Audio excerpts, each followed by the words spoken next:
Europe 1. Bonjour à toutes, bonjour à tous, bienvenue si vous nous rejoignez sur Europe 1. Ma mission, vous la connaissez, chaque jour vous montrer qu'il y a en France des femmes et des hommes qui innovent, qui créent et qui construisent la société de demain. Aujourd'hui, émission spéciale avec les lauréats de La France s'engage. On va parler insertion, inclusion, collaboratif et territoire. Le reflet de cette France qu'on aime et qui sait se remettre en question avec un coach exceptionnel, François Hollande. C'est ça la France qui bouge et c'est sur Europe 1. Europe 1. C'est donc une émission spéciale aujourd'hui exceptionnelle que nous vous proposons sur Europe 1 avec 6 des 12 lauréats de la Fondation La France s'engage. Ils ont reçu leur prix vendredi et ils sont avec nous ce lundi dans les studios d'Europe 1. Vous allez découvrir avec nous leur parcours, leurs projets et leur formidable envie de faire. À mes côtés, comme chaque jour, Elisabeth Assayag-Ela, bonjour. Bonjour Monsieur le Président, bonjour à toutes et à tous. Notre coach, effectivement, coach exceptionnel aujourd'hui, vous l'avez dit, qui est aussi président de la Fondation La France s'engage, François Hollande. Bonjour et merci d'être avec nous sur Europe 1. Bonjour et merci de m'avoir attribué le titre de coach pour cette initiative. C'est vrai qu'il y a là 6 des 12 qui ont été sélectionnés, choisis, soutenus maintenant, accompagnés et qui, à leur façon, sont en train de changer le destin de beaucoup d'hommes ou beaucoup de femmes et peut-être même le destin du monde. Ils ont en tout cas cette passion. Et c'est ce qui est pour moi le plus encourageant.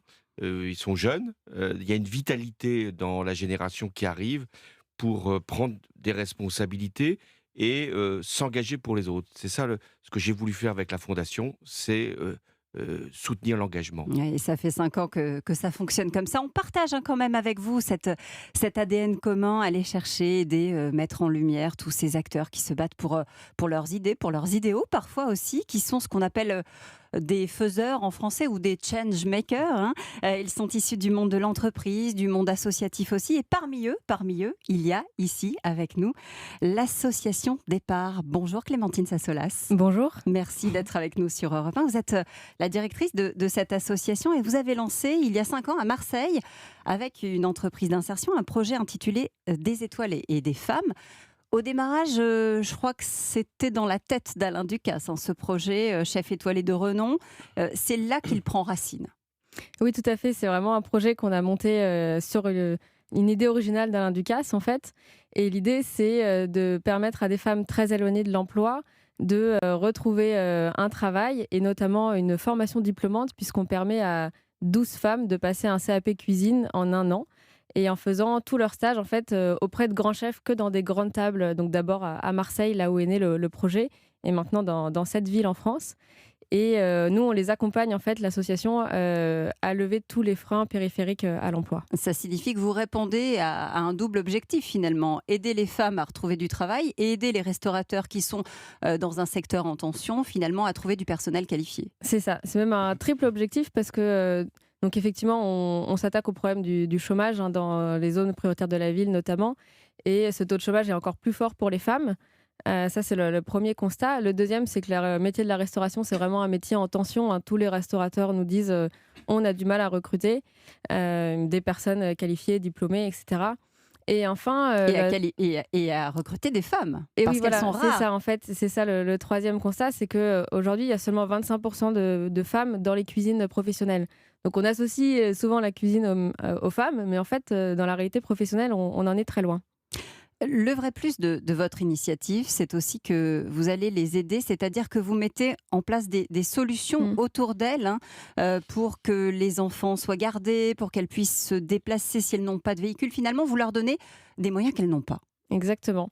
En fait, on les sélectionne principalement sur leur motivation. C'est vraiment le critère essentiel pour nous. Et après, on travaille avec une petite promo. Elles sont 12 par ville. Et c'est très important pour nous parce que c'est ce qui nous permet de faire un accompagnement vraiment individualisé et sur mesure tout au long de l'année avec elles. Et donc, on va mettre des solutions en place, que ce soit sur la garde d'enfants, parce que si on est en stage en brigade, qu'on fait le service du soir, et la crèche, ça ne marche pas. Donc, on va les aider à mettre en place des aides à domicile, à être elles-mêmes devenir employeurs en fait, de ces personnes-là. Donc, c'est vraiment un accompagnement aussi qu'elles vont pouvoir garder pour la suite. Des solutions de mobilité, beaucoup sont d'origine étrangère, avaient leur permis dans leur pays, mais n'ont jamais fait les démarches de le faire valider en France. Donc, on les aide aussi là-dessus. Et puis, surtout aussi un accompagnement en termes justement de coaching. On a un coach avec nous aujourd'hui, mais nous aussi, c'est ce qu'on fait au On quotidien. va lui demander son On avis va au vraiment coach. les accompagner et pas les lâcher parce que c'est aussi la confiance en soi qui est complètement perdue quand on a été éloigné de l'emploi pendant des années.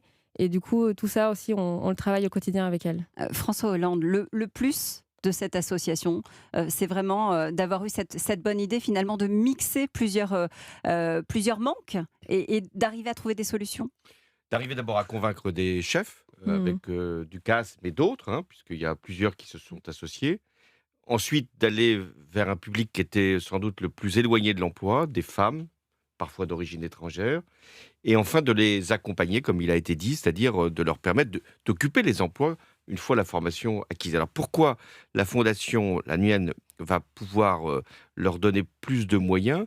C'est pour que ce qui est parti de Marseille puisse se diffuser à l'échelle nationale. Parce que on peut avoir une bonne idée, on peut avoir des animateurs qui soient convaincants, on peut avoir des soutiens locaux. Ce qui compte, c'est quand il y a une bonne idée, c'est qu'elle puisse être partagée. C'est ça le rôle de la fondation ou du coach, comme vous voulez. C'est pas de ramener ça à une expérience et Tout à à fait. regarder le nombre de femmes, en l'occurrence 700 femmes sensibilisées depuis la création de l'association. C'est peu. Donc ce qu'on veut, c'est qu'il y en ait beaucoup plus et que ça puisse donner des idées à d'autres. Mais je crois que avec vous, il n'y a pas de raison de penser qu'il n'y aura pas d'idées partagées. Elisabeth, il y a d'autres initiatives qui sont dans la même veine. Tout à Vous fait. en avez trouvé plusieurs. Oui, Ça veut alors, dire qu'il y a quelque chose qui est en train de se Ouais. passer. Oui, autour des chefs, autour de la cuisine, on a cette initiative là donc qui a été initiée par Alain Ducasse, mais vous avez aussi par exemple le chef étoilé Thierry Marx Ouais. qui a ouvert il y a quelques semaines une 8e école de cuisine gratuite. Lui aussi, il tente d'aider les professionnels de la restauration qui ont souvent du mal, vous l'avez dit, à recruter des personnes éloignées de l'emploi. Là, ça existe depuis 2012. Ce sont Labellisé France s'engage aussi. Labellisé Ouais. France s'engage. Ce sont les écoles cuisine mode d'emploi qui s'adressent à des personnes majeures et inscrites chez Pôle emploi. Et ce qu'on n'a pas dit, c'est que le projet est effectivement parti de Marseille, mais ça y est, il a fait des Tout à petits, fait. si j'ose dire, puisque vous êtes à Strasbourg, à Bordeaux, à Montpellier, à Nice, Paris, Avignon, et bientôt, grâce à la France s'engage, un peu partout. Exactement. Là, aujourd'hui, effectivement, on a déjà 7 villes qui portent le programme. On aura 10 promos à la rentrée en septembre. Et l'idée, c'est vraiment de pouvoir développer ça encore plus vite et dans bien d'autres villes parce qu'on sait comment la gastronomie est riche en France. Et du coup, il y a vraiment beaucoup de territoires dans lesquels on peut faire ça, effectivement. Autre projet et autre vision de l'insertion récompensée aussi par La France s'engage, celui que porte l'association Wintegrit. Bonjour Théo Sclubla. Bonjour. Merci d'être avec nous sur Europe 1. Vous êtes le cofondateur et directeur général de cette association qui existe depuis 2015. À l'époque, je crois que vous étiez étudiant quand ça a démarré et vous vous êtes rendu compte que la question des réfugiés était omniprésente. Et c'est aussi le moment où vous allez faire une rencontre avec Omran et Rateb. Ils sont syriens et ils viennent tout juste d'arriver en France. Absolument. Et lors de cette rencontre, je me rends compte que j'ai 2 personnes exceptionnelles en face de moi. Je m'y attendais évidemment, mais la rencontre fait le déclic. Et d'un côté, j'ai un étudiant, de l'autre, j'ai un ingénieur. Et j'ai 2 personnes qui sont, qui sont à des années-lumière dans leur situation actuelle de ce qu'ils pourraient faire. Et c'est pour ça qu'on a créé Wintegrate, pour redonner vie au projet professionnel des personnes réfugiées et permettre à la fois à toute la société de pouvoir accéder à tous ces potentiels, ces talents, qu'ils soient plus ou moins qualifiés. Ils ont tous quelque chose à apporter et notre rôle, c'est de révéler leur potentiel. Donc vous les aidez à apprendre. Vous avez dessiné pour eux une formation spécifique, Absolument. un parcours On a dessiné un programme tremplin, donc un programme court qui pour est 25 personnes, c'est pour ça 25 personnes, voilà, qui est par établissement. C'est-à-dire qu'en gros, ce programme, il est hébergé dans des grandes écoles et dans des universités. Tous les semestres, 25 personnes sont accompagnées dans chaque établissement. Pourquoi les grandes écoles et universités? Parce que c'est des hubs, c'est des vrais moteurs de notre société. C'est là où se construit aussi le futur du vivre ensemble. Et c'est pour ça qu'on a dit, voilà, il y a des ressources à mobiliser, il y a tout un pan de la société à engager, des étudiants, des anciens élèves, des entreprises, et des ressources pour donner un programme qui va permettre aux personnes de reprendre soit un emploi, soit des études, soit une formation 6 mois après. Et c'est ce qu'on a pu faire déjà avec un peu plus de 1000 personnes et qu'on va continuer à faire sur les prochaines années bien plus fort, je l'espère, grâce à la Fondation La France s'engage. Oui, parce qu'au début, vous étiez 2 dans l'association. Aujourd'hui, vous êtes quasiment une soixantaine, ou bientôt une soixantaine. Oui. Ça veut dire qu'il y a de réels besoins, que l'association s'est développée. En parallèle, vous avez aussi, vous, créé votre entreprise, Wero, pour justement pouvoir accompagner ces personnes et les aider. Vous sentez que les choses sont véritablement en train de bouger, en train de changer? J'ai l'impression qu'on a de plus en plus, je dirais, en tout cas, le vent dans le dos du côté des entreprises aussi, parce que les entreprises prennent conscience que l'accueil des personnes réfugiées, c'est pas juste une question de quota ou d'action sociale, c'est aussi une question qui est liée à leur intérêt aussi économique. C'est-à-dire qu'aujourd'hui, les entreprises, elles veulent diversifier leur recrutement, elles ont des besoins en tension, comme le disait Clémentine. Nous, justement, on est là pour faire la passerelle entre ces personnes qui sont en dehors des canaux traditionnels de recrutement et qu'on accompagne vers l'employabilité avec Wintegrate, et ces entreprises qui, elles, recherchent de nouveaux talents et qui vont se transformer de l'intérieur parce qu'elles vont avoir des personnes avec de nouvelles visions, de nouveaux vécus, et ça, c'est un vrai avantage. Qu'est-ce qui a séduit notre coach dans l'aventure Wintegrate, François Hollande? Bon, il y a plein d'associations qui se dévouent pour l'accueil des réfugiés. Celle-là, elle y ajoutait une démarche économique, c'est-à-dire de permettre que les talents de beaucoup de réfugiés puissent être valorisés pour eux-mêmes, mais aussi pour la société française. Et donc de leur indiquer le parcours de formation qui allait être le meilleur pour qu'ils puissent être très rapidement au service de l'économie. Il y a parmi les réfugiés des étudiants, des médecins, des ingénieurs qui ne parlant pas très bien français, ne sachant pas très bien les techniques aujourd'hui à utiliser dans une société comme la nôtre, eh bien en quelques mois, grâce au système des universités, des grandes écoles qui vont les accueillir, grâce à votre entreprise, eh bien il va y avoir pour ces personnes-là de manière individualisée un parcours, et ensuite elles vont pouvoir occuper, ces personnes, des postes de responsabilité en France. Donc ça change l'image du réfugié qui vient toucher sa prestation, à qui on permet de vivre ici, mais sans vraiment l'intégrer. Ça change Non, le regard. le réfugié, il devient un cadre pour demain qui puisse être utile à tous. Et là, aujourd'hui, vous le constatez, les entreprises ont moins de mal à embaucher des réfugiés? Alors, je dirais qu'elles ont beaucoup plus de proactivité dans le fait de vouloir les recruter. Après, ça prend du temps, parce que derrière, en interne, il faut aussi pouvoir les accompagner. C'est-à-dire qu'il peut toujours y avoir des biais de recrutement classiques, qui sont, quand on est habitué à recruter selon un certain format, c'est plus difficile de Mais eux aussi, de il sortir du format. faut qu'elles changent les codes Et aussi. elles aussi, il faut effectivement qu'elles s'adaptent. Et du coup, c'est les personnes et les entreprises qui vont ensemble en fait vers une nouvelle direction et qui, je pense, se découvrent mutuellement. On reste ensemble sur Europe 1. Dans un instant, vous allez découvrir de nouveaux talents. Europe 1. Aider les autres, c'est aussi parler le même langage. Pour casser les barrières, l'application AVA permet aux sourds et malentendants de participer aux conversations, et Elix a imaginé un dictionnaire bilingue français-langue des signes. A tout de suite. La France bouge et la France s'engage, ont la même passion pour les projets qui sont tournés vers l'autre, et ceux que vous allez découvrir permettent de briser des barrières. Bonjour Alexandre Bell. Bonjour. Merci d'être avec nous. Vous êtes le directeur recherche et développement d'AVA. Vous êtes basé à San Francisco, en Californie. Et votre idée, alors elle est énorme, c'est de permettre à 450 millions de sourds et malentendants de pouvoir suivre une conversation. Vous avez pour ça créé une application. Racontez-moi comment est né le projet. Alors, le projet nous a été apporté par Thibaut Duchemin, qui est né et a grandi dans une famille de sourds. Donc, ses parents et sa sœur sont sourds. Et donc, pendant toute sa vie, pendant toute son enfance, il a été l'interface, le moyen de communication entre le monde sourd de sa famille et le monde entendant.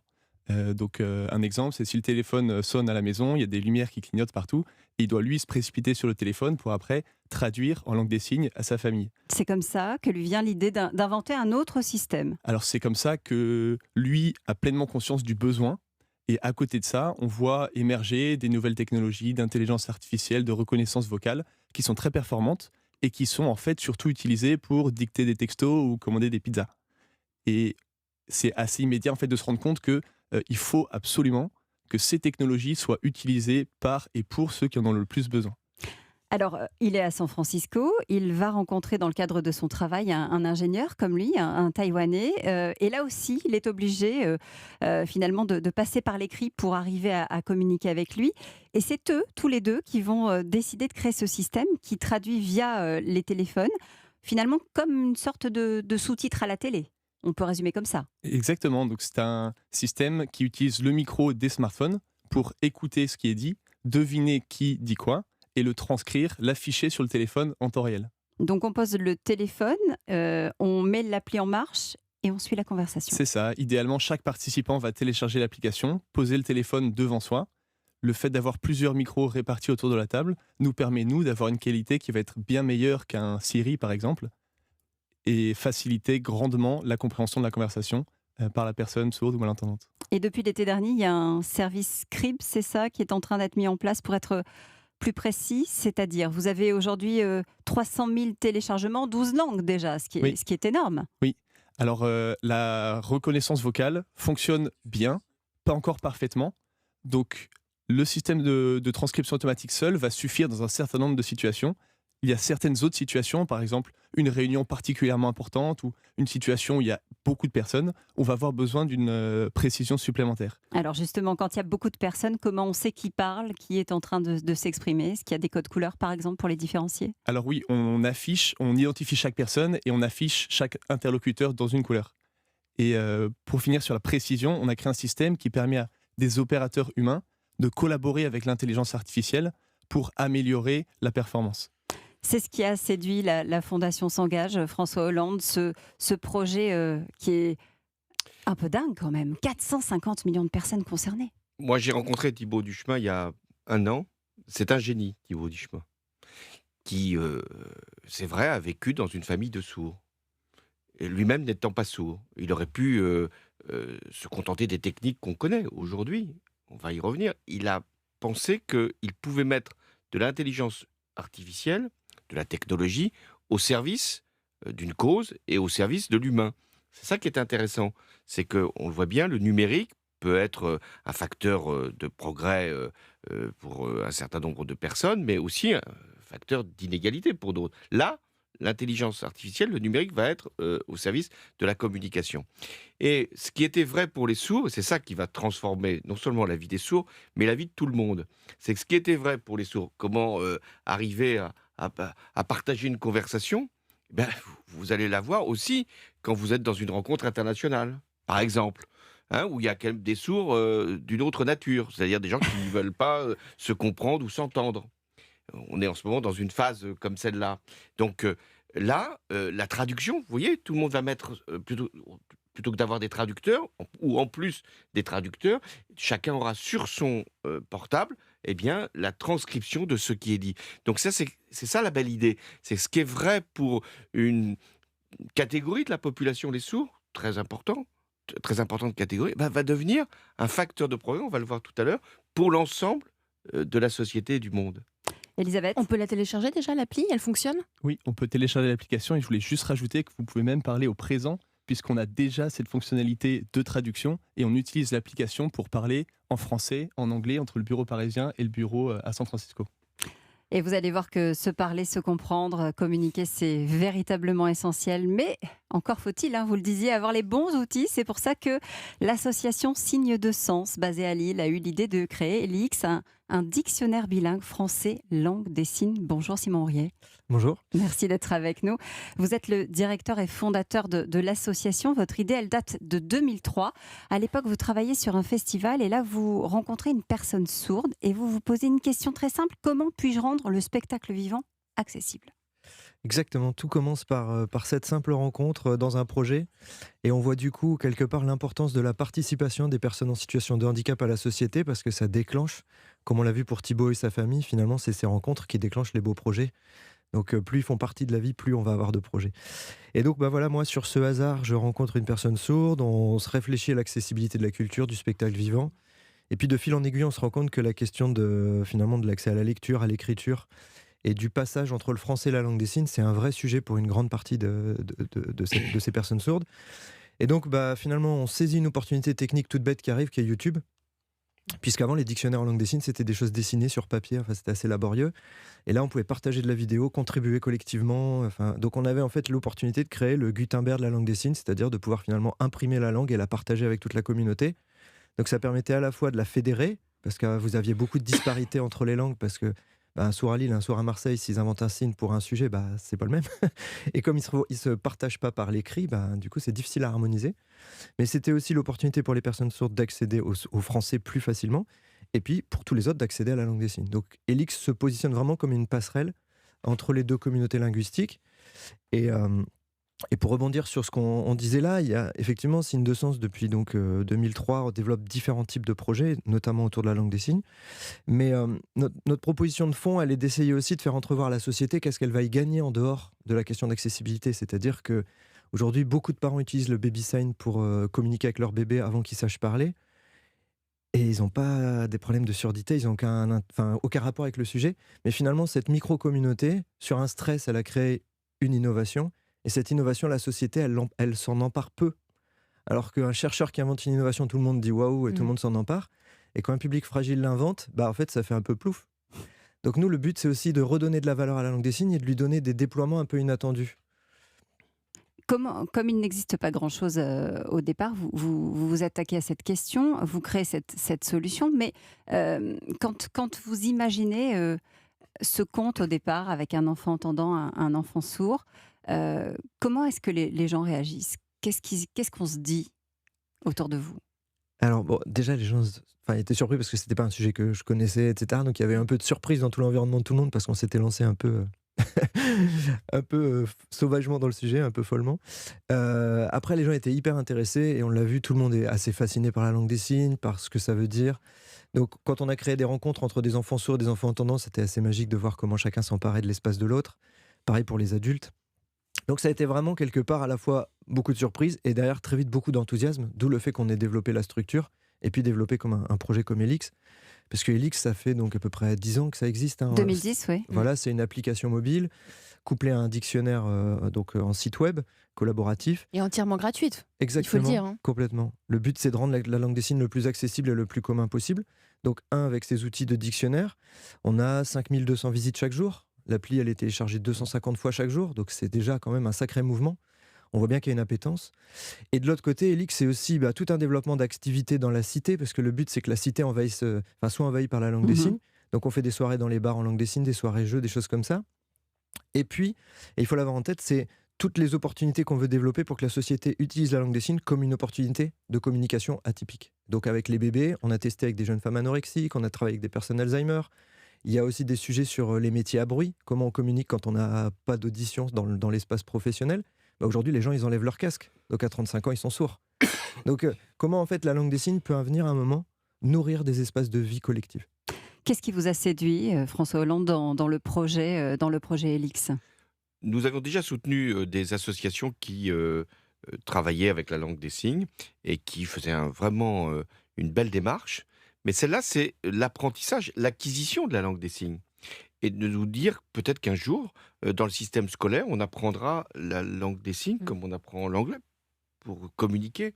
Et ce qui est intéressant toujours, c'est que on doit élargir le spectre. Au début, c'est pour que les personnes malentendantes ou sourdes puissent accéder. Et demain, c'est pour qu'on puisse parler à ses enfants, pour qu'on puisse parler à ses collègues de travail, pour qu'on puisse parler même à des personnes étrangères, finalement, qui ne Une connaissent sorte de que langage universel. le langage universel.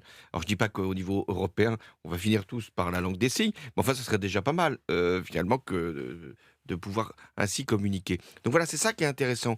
Comment on peut diffuser, avec une technologie, comment on peut diffuser le langage, et donc la communication.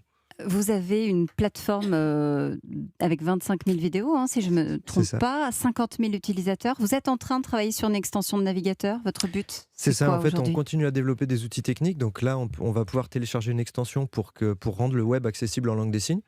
Donc avec l'extension, en cliquant sur un mot qu'on ne comprend pas, on accède directement à Elix en local. Et puis on va développer un outil pour apprendre la langue des signes en ligne. En tout cas, on va voir jusqu'où on peut aller avec le numérique pour aider à l'acquisition ou à la découverte de la langue des signes. On reste ensemble sur Europe 1. Ne bougez pas, d'autres projets arrivent. Europe 1. Et vous allez voir qu'on peut lutter contre la désertification et faire découvrir aussi aux jeunes le monde de l'opéra. A tout de suite sur Europe 1, c'est La France qui bouge avec La France s'engage.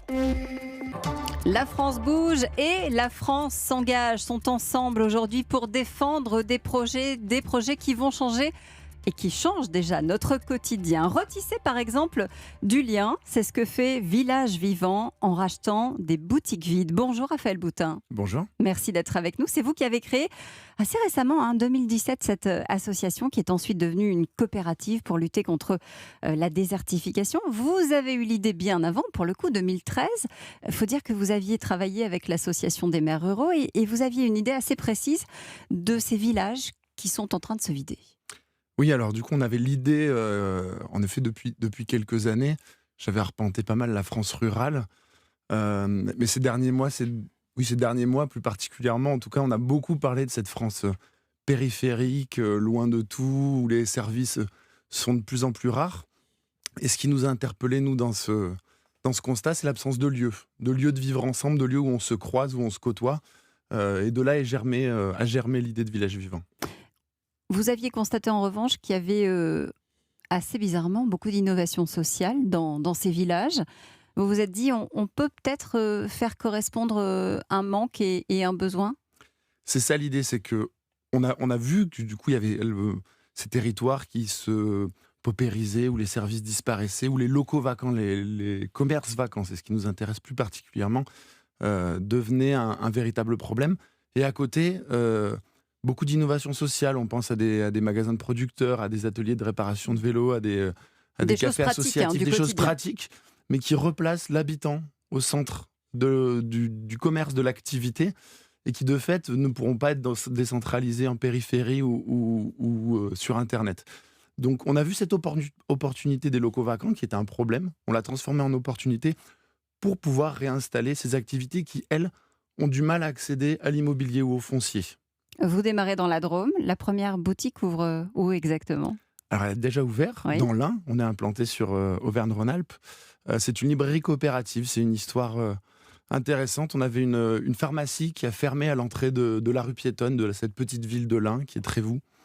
Et un gros problème de désertification dans cette vieille ville. Des porte-projets sont venus nous voir. On veut remonter une librairie qui avait fermé plusieurs années avant, sous forme coopérative, parce que le modèle nous intéresse, et parce que quand on remet les habitants au cœur du projet, il y a des chances que ça fonctionne, là où le commerce traditionnel a du mal à fonctionner. Ils butaient sur l'immobilier, pas d'argent, enfin, ils en avaient, mais... pas suffisamment, à mettre ailleurs. Mais en tout cas, ils l'ont mis sur l'activité, c'est ça aussi l'idée de Village Vivant.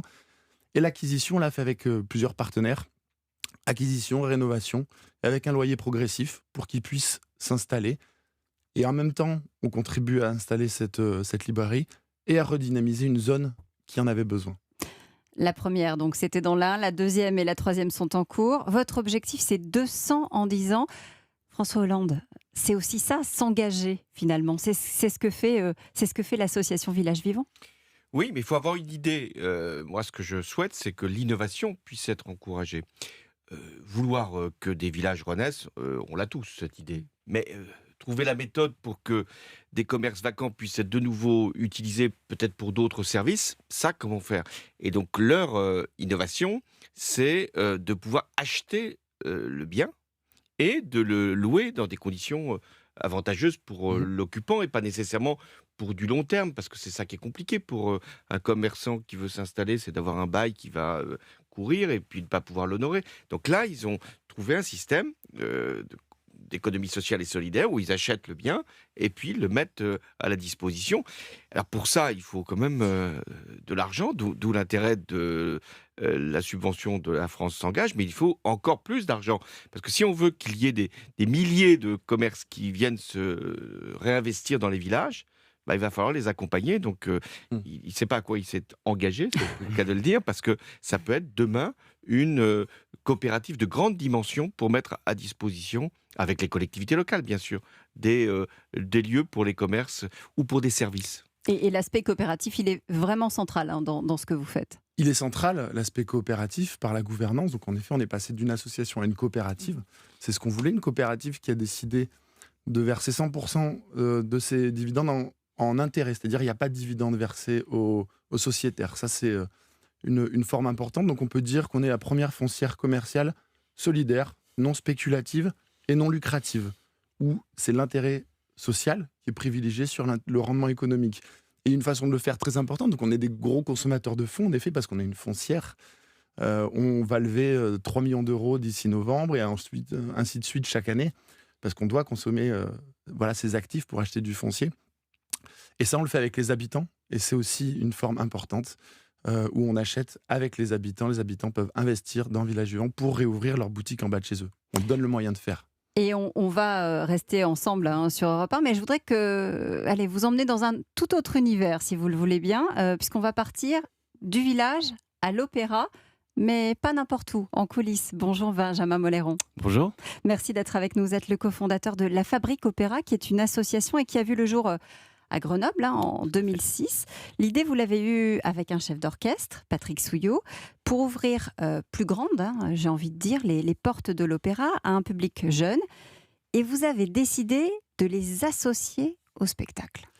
Oui, tout à fait. L'opéra, c'est un art fantastique, pour plein de raisons. La première, c'est que en plus de la musique que vous entendez quand vous allez à l'opéra, on a besoin d'une histoire pour monter un opéra. Et grâce à cette histoire, ça nous permet aussi d'intéresser un nouveau public par un support de l'histoire. Et puis la deuxième chose de l'opéra, c'est que c'est un art dit total. Effectivement, on a des chanteurs, des danseurs, des comédiens, de la musique, mais aussi une pluralité de compétences en coulisses pour monter un spectacle lyrique. On a besoin de costumes, on a besoin de décors, on a besoin d'accessoires, on a besoin d'organisation. Et c'est sur l'ensemble de ces métiers-là que nous avons décidé d'impliquer des jeunes issus d'établissements d'enseignement professionnel dans la conception de notre opéra. Alors je le disais, ça commence à Grenoble avec un premier lycée. L'enthousiasme est immédiat et en 2007, vous montez le spectacle de la flûte enchantée. Tout à fait. C'était un projet un peu fou au départ de se dire on va monter un opéra dans un summum qui est le Zénith à Grenoble. On est allé voir un premier établissement d'enseignement professionnel qui s'appelle le lycée Argouges. On a rencontré le proviseur et on lui a dit pourquoi pas impliquer vos bacs pro et vos BTS dans la conception des costumes de la flûte enchantée. On ne savait pas quel serait le retour. Et on a eu un retour extraordinaire à la fois du proviseur, des professeurs, mais aussi des élèves.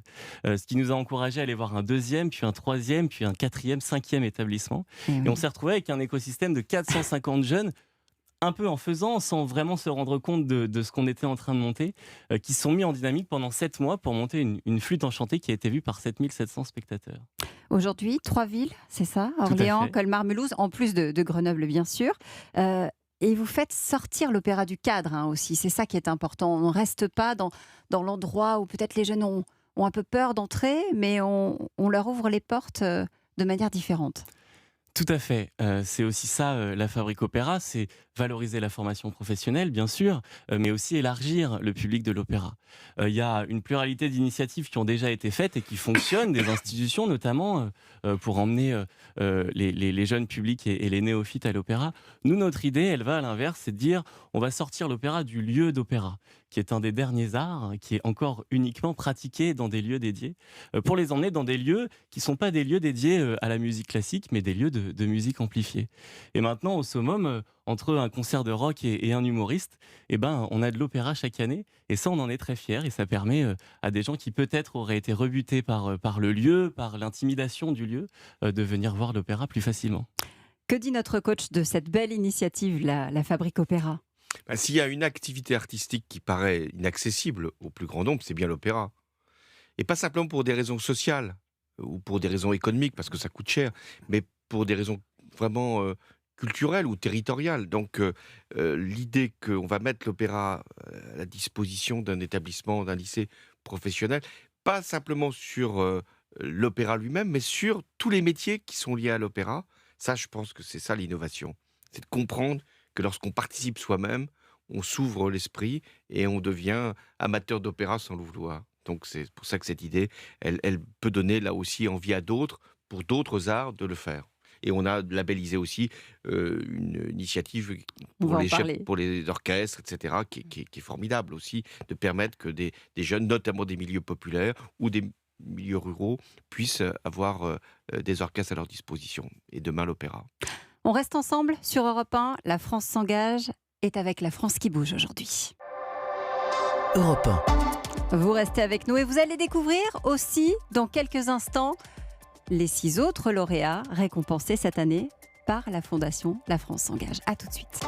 Nous sommes avec un coach exceptionnel, François Hollande, ancien président de la République, président de la Fondation La France s'engage aujourd'hui pour célébrer les 12 lauréats qui ont été récompensés ce vendredi. Vous allez voir qu'il y a des projets formidables avec nous, des étoiles et des femmes, association Départ, Wintegrit, Ava, Elix, association Signe de Sens, Village Vivant, mais aussi la Fabrique Opéra.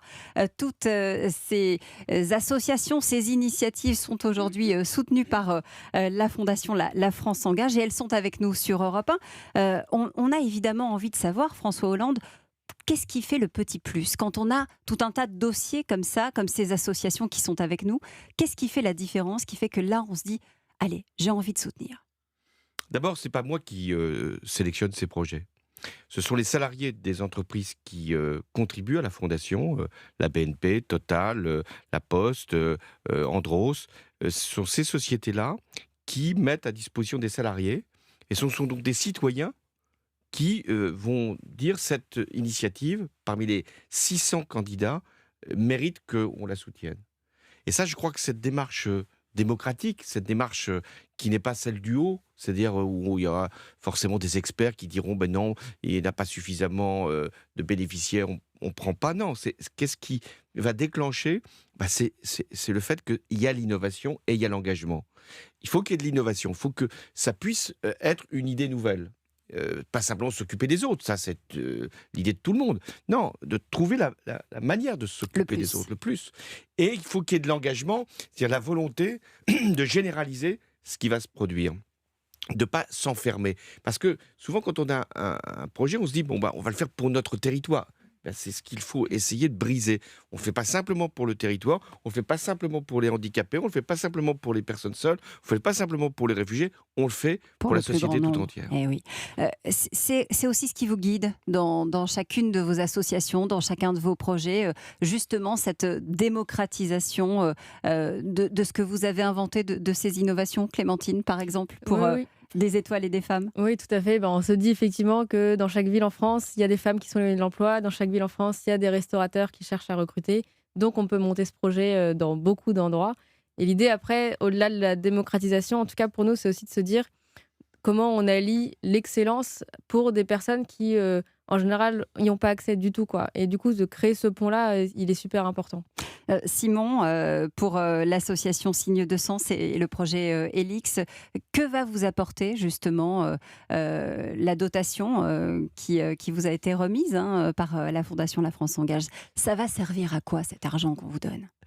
Déjà, au-delà de l'argent, je pense que ça fait quand même partie des quelques grands prix nationaux sur l'entrepreneuriat social. Donc, c'est quand même déjà un gage de reconnaissance, de qualité. Donc, puis ça booste, ça redonne de l'énergie, parce que c'est quand même épuisant au quotidien. On fait tous là les malins, mais en vrai, c'est quand même beaucoup d'énergie au quotidien et c'est pas toujours facile.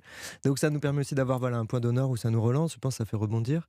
Et puis après, plus pour le projet Elix, effectivement, ça va nous permettre de passer à 125 000 vidéos. Ça veut dire rendre la moitié du dictionnaire accessible en langue des signes, et puis de déployer les communautés locales, c'est-à-dire qu'Elix est à la base très numérique, et pour autant ça a toujours été appuyé sur des personnes, et là ce qu'on veut c'est développer dans les grandes villes des communautés associées qui diffusent et qui promeuvent la langue des signes sur leur territoire. La diffusion, c'est aussi ce que vous recherchez aujourd'hui, la généralisation, Théo, par exemple, pour votre projet Wintegrit, pour les réfugiés? Absolument généralisé parce que les besoins sont grands. 46 000 personnes obtiennent le statut de réfugié chaque année en France. Et il y a en plus des besoins des deux côtés. Du côté des entreprises, sur tous les territoires, des territoires qui recherchent des personnes, qui cherchent à recruter justement, qui sont en tension sur plusieurs métiers. Et ce dynamisme, on essaie justement de l'apporter, pas seulement à Paris, mais sur tous les territoires. Elisabeth. Quel est le profil que vous retrouvez le plus parmi les réfugiés? Y a-t-il un talent, une compétence qui émerge? Je pense que ce qui caractérise les compétences et les profils des personnes qui arrivent, c'est la diversité. C'est-à-dire qu'on a des personnes qui ont tant des compétences de gestion, de management, comme des personnes qui sont ingénieurs, comme des personnes qui étaient plombiers, ou des personnes qui étaient professeurs, médecins, avocats. On retrouve tous les métiers Et il y a beaucoup d'études qui montrent qu'en moyenne, les personnes réfugiées qui arrivent en France ont le même niveau de qualification que la population française. Et ça, c'est bon à Incroyable. savoir, c'est-à-dire qu'il y a un vrai apport de talent euh, et un vrai apport sur chacun des territoires dans lesquels aujourd'hui on arrive à accueillir des personnes réfugiées, à les embaucher dans des entreprises, à les réintégrer. On reste ensemble et on se retrouve avec La France s'engage et les lauréats aujourd'hui sur Europe 1. Europe 1. Et vous allez voir, il y en a 12 et vous êtes en train de les découvrir avec nous sur Europe 1. Les lauréats de La France s'engage, c'est aujourd'hui et c'est dans La France qui bouge. À tout de suite. La Fondation La France s'engage et les lauréats récompensés vendredi sont avec nous aujourd'hui sur Europe 1 dans La France qui bouge. Vous les découvrez et vous avez évidemment comme nous beaucoup de questions à leur poser. Je vais me tourner vers Alexandre Bell, responsable recherche et développement d'AVA, première application qui permet aux personnes sourdes et malentendantes de participer à toutes les conversations de la vie quotidienne. Vous avez répondu tout à l'heure à la question qu'on posait, mais vous n'avez pas répondu. Vous avez répondu en langue des signes, vous, pendant que nous, on était en train de discuter, c'est ça? Non? Je plaisante. Hein. Non, alors, ce qui est effectivement important pour nous, c'est que l'entourage des personnes sourdes malentendantes qui acceptent de télécharger l'application pour l'utiliser ne voit pas ça comme une application pour personnes handicapées, une application pour malentendants. On cherche vraiment à faire une application qui soit utile à tout le monde. C'est un lien pour tout le monde. C'est un lien pour tout le monde et voilà, ça peut servir à tout le monde d'avoir le compte-rendu de la réunion en sortant de la salle, par exemple.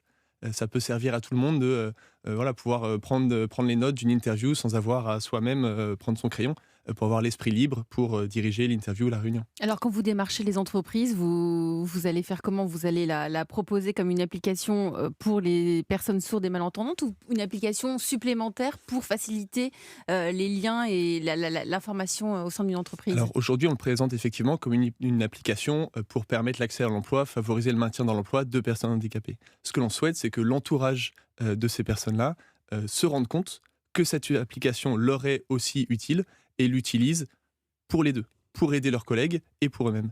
François Hollande, notre coach sur cette application, on sent vraiment le côté inclusif. Hein. C'est quelque chose qui est pensé au départ pour les personnes sourdes et malentendantes, mais qui finalement agit bien en dehors de ce cercle. Comme vous l'avez dit, ce n'est pas exclusif. C'est-à-dire que ce n'est pas exclusivement pour les personnes qui rencontrent une difficulté de communication. C'est pour tout le monde. Et on voit bien qu'une innovation, ça part d'une situation particulière. Et ce qui va faire sa grandeur, c'est qu'elle va progressivement, à mesure que la technologie ou l'engagement lui permettront d'avoir ce niveau de développement, eh bien, ça va avoir une influence sur l'ensemble de la société.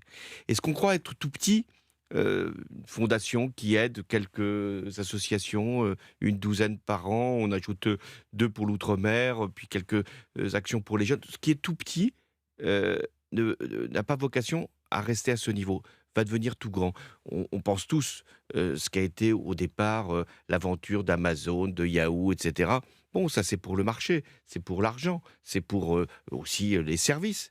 Mais ce qu'on peut faire aussi avec ces cerveaux-là, ces engagements-là, c'est changer également pour pas simplement la France, hein, parce qu'on va voir que ça a des implications partout dans le monde. On peut le faire, ça, dans les pays développés comme dans des pays qui le sont moins, et de pouvoir diffuser cette innovation technologique et humaine.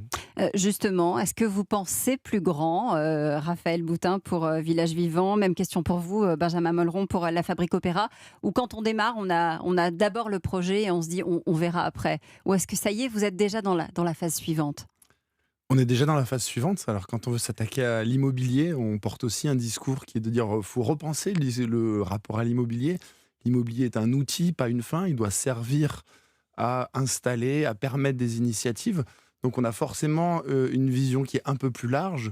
Et on est condamné, nous, à grandir en achetant des boutiques. On parlait tout à l'heure, 200 boutiques en 10 ans. Donc, on a forcément une vision importante. On ne peut pas se contenter, en ce qui nous concerne, nous, Village Vivant, de quelques opérations. Et puis les besoins, on en a parlé tout à l'heure, sont énormes et présents sur tout le territoire français. Donc il y a du boulot. Il y a du boulot aussi pour démocratiser un peu plus la Fabrique Opéra. Oui, tout à fait. Quand on a commencé cette histoire, on était à Grenoble pour monter un opéra parce que, en tant qu'artiste, on voulait partager notre art avec le plus grand monde, avec le plus grand nombre. Et c'est quand on s'est rendu compte de l'impact sur la jeunesse et de l'impact sur les établissements d'enseignement professionnel, de la fierté des jeunes qui viennent saluer sur scène à la fin et qui sont applaudis par 10 000 spectateurs, qu'on s'est rendu compte qu'on avait quelque chose et que ça valait le coup d'aller les s'aimer et porter ce message partout en France.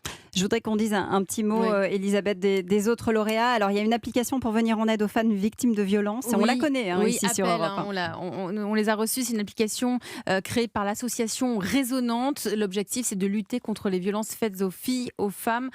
Vous pouvez appeler, alerter les secours et les proches sans avoir à manipuler le téléphone. Donc, c'est l'application qui s'appelle App. Vous avez aussi dans le don alimentaire le Solal, SOL2AL. C'est une association qui facilite le lien entre les donateurs des filières agricoles et les associations.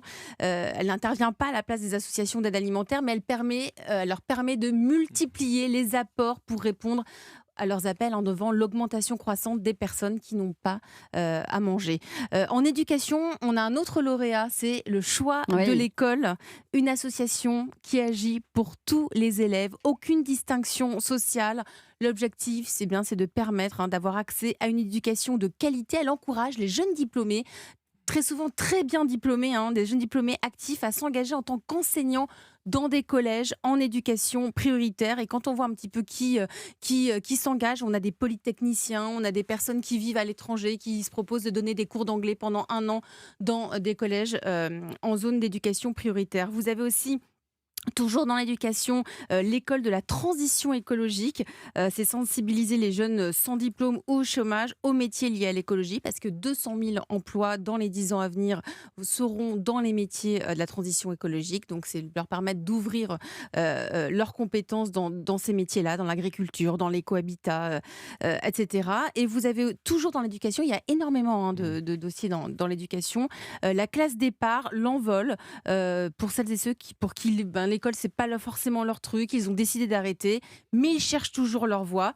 Eh bien, la classe départ peut devenir une solution dans les métiers liés à l'art, que ce soit le cinéma, le théâtre, la danse ou encore le chant. Et puis, dans la musique. Oui, dans l'art. Vous en parliez tout à l'heure, François Hollande. Oui, à Stein, dans le 93, en Seine-Saint-Denis, vous avez l'orchestre symphonique Divertimento.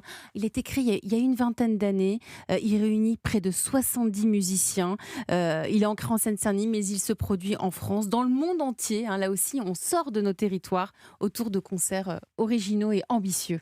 On va laisser le mot de la fin à notre coach. C'était une première pour vous avec nous. On était ravis de vous avoir. Le trait d'union, finalement, de tous ces projets, c'est, vous le disiez tout à l'heure, l'innovation au service des autres. Oui, c'est aussi une conception humaine de la société. C'est de penser que, quelle que soit sa place, quelle que soit sa formation, sa position sociale, nous pouvons être utiles.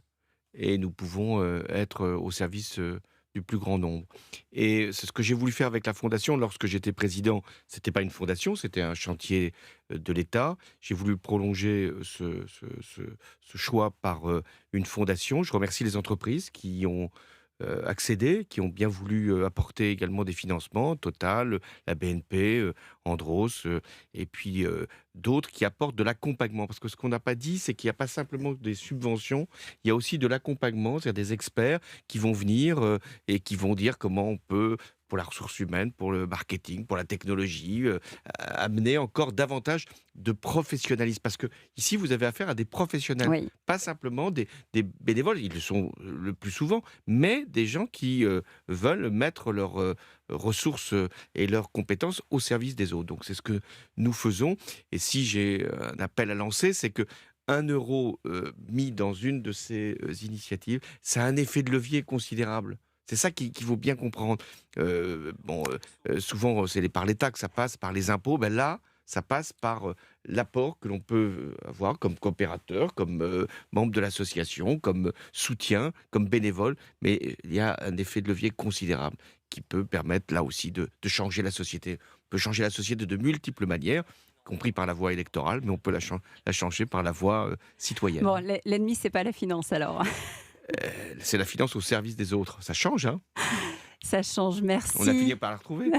Merci d'avoir été avec nous en coach exceptionnel de cette émission exceptionnelle. Merci à vous pour ce que vous faites au quotidien pour la société, pour que cette société change et on essaye d'y participer à notre niveau également. On se retrouve demain, À demain. Elisabeth. Merci à tous.